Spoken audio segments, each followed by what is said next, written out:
मुंबई, शहर जो कभी नहीं सोता। चमकती हुई इमारतें, भीड़-भाड़ वाली सड़कें और जिंदगी की तेज रफ्तार। लेकिन इसी शहर के एक कोने में एक ऐसी कहानी छुपी हुई थी, जो रोंगटे खड़े कर देने वाली थी। यह कहानी है दो दोस्तों की, आरव और जिया की। आरव और जिया दोनों बचपन से ही साथ पले बढ़े थे। दोनों की दोस्ती इतनी गहरी थी कि लोग उन्हें एक ही आत्मा के दो हिस्से कहते थे। आरव थोड़ा डरपोक था, लेकिन उसका दिल बहुत बड़ा था। जिया बहुत ही साहसी और समझदार लड़की थी। दोनों मुंबई के एक छोटे से लोकल एरिया में रहते थे, जहां सब एक दूसरे को जानते थे। एक दिन जिया ने आरव को एक पुरानी हवेली के बारे में बताया, जो उनके इलाके से कुछ दूर थी। वह हवेली सालों से खाली पड़ी थी और लोगों का मानना था कि वहां भूतों का वास है। जिया ने आरव को चुनौती दी, चल आज रात हम वहां जाते हैं, डर तो नहीं लगता ना तुझे? आरव ने हंसते हुए कहा, तू जानती है ना कि मुझे भूतों से डर लगता है, लेकिन तेरे साथ चलूंगा। रात को दोनों हवेली की ओर चल पड़े। हवेली बहुत ही पुरानी और डरावनी लग रही थी। उसकी दीवारें टूटी हुई थीं और खिड़कियों से अंधेरा झांक रहा था।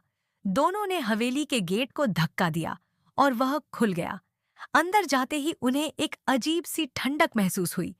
जिया ने अपना फोन निकाला और टॉर्च जलाई। वह धीरे धीरे आगे बढ़ने लगी, जबकि आरव उसके पीछे पीछे चल रहा था। अचानक उन्हें एक कमरे से आवाज सुनाई दी। जिया ने आरव की तरफ देखा और कहा, सुन रहा है, कोई है यहाँ? आरव ने डरते हुए कहा, चल यहाँ से जिया, मुझे अच्छा नहीं लग रहा। लेकिन जिया नहीं मानी। वह आवाज की तरफ बढ़ने लगी। कमरे के अंदर जाते ही उन्होंने देखा कि वहां एक पुरानी सी दर्पण लगा हुआ था। दर्पण दर्पण में उनकी परछाई दिख रही थी, लेकिन कुछ अजीब था। उनकी परछाइयां उनके हिसाब से नहीं हिल रही थीं। अचानक दर्पण से एक काले रंग का धुआं निकलने लगा। आरव चिल्लाया, जिया भागो यहाँ से।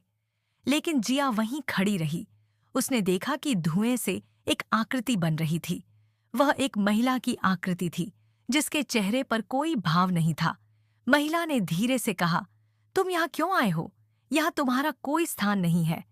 जिया ने हिम्मत जुटाकर कहा, हमें माफ कर दीजिए, हमें नहीं पता था कि यहाँ कोई रहता है। महिला ने अपना हाथ बढ़ाया और जिया के गाल को छू लिया। जिया ने एक ठंडक महसूस की और फिर वह बेहोश हो गई। आरव ने जिया को उठाया और हवेली से भाग निकला। वह उसे सीधे अस्पताल ले गया। डॉक्टरों ने जिया का इलाज किया, लेकिन वह होश में नहीं आई। कुछ दिनों बाद आरव ने हवेली के बारे में पता लगाने की कोशिश की।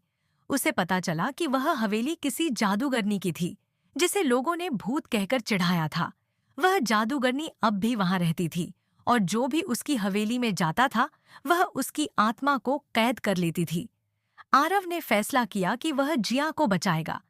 वह एक साधु के पास गया, जिसने उसे एक ताबीज दिया और कहा, इसे लेकर हवेली में जाओ, लेकिन ध्यान रखना, तुम्हारे पास सिर्फ एक मौका है। आरव हवेली में वापस गया। उसने ताबीज को पकड़ा और जादूगरनी को बुलाया।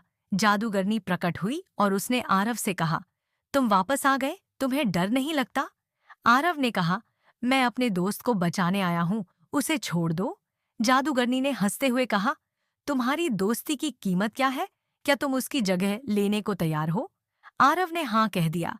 जादूगरनी ने उसकी आंखों में देखा और कहा, तुम्हारी दोस्ती सच्ची है। मैं तुम्हें एक मौका देती हूँ। अगर तुम इस ताबीज को तोड़ दोगे तो तुम्हारी दोस्ती की शक्ति से मेरा श्राप टूट जाएगा। लेकिन अगर तुम ऐसा नहीं कर पाए तो तुम दोनों हमेशा के लिए मेरे कैदी बन जाओगे। आरव ने ताबीज को तोड़ दिया। एक चमकती हुई रोशनी ने पूरी हवेली को भर दिया। जादूगरनी चिल्लाई और गायब हो गई। जिया होश में आ गई। उसने आरव को देखा और मुस्कुराई। दोनों हवेली से बाहर निकले और वापस अपने घर चले गए। लेकिन उस रात के बाद आरव और जिया ने महसूस किया कि कुछ बदल गया है। वे अक्सर सपने में उस हवेली को देखते थे और जादूगरनी की आवाज सुनाई देती थी। उन्हें लगता था कि वह अब भी उनके पीछे है। कुछ महीनों बाद आरव और जिया ने फैसला किया कि वे मुंबई छोड़कर कहीं और जाएंगे।